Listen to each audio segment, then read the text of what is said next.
We're in Sharon's RV, and the first thing you notice is there aren't the traditional curtains. I took them all out. For one thing, they were old and worn. They also didn't close completely anymore, and I like the privacy of having the windows completely sealed at night. And we were using Reflectix in the windows anyway, because in the summer it keeps out the heat. In the wintertime it's snug as a bug in here because it keeps our heat in and the furnace heat in. So if I was going to have Reflectix in the windows anyway, I decided I was going to make it pretty.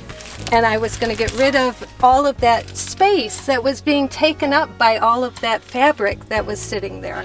So I put pretty curtain material on the inside that's also insulated.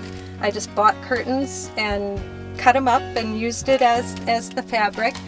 I used the same Reflectix I had already cut for all of the windows, so I didn't have to redo that. And in order to keep them rigid so that they would stay, I put foam core illustration board in between. So this one happens to be behind our high faucet, so it needed to be articulated, it needed to be able to bend. It looks a little undone, but it's where I pull it out. You need that so you can easily pull it out of the window. And what is this that I'm pulling? That is just a piece of quilting bias tape. Now there isn't anything else holding it in there? That's it. That's it, and it stays there. That's it, because it stays in that little, it stays in that little ridge that's there.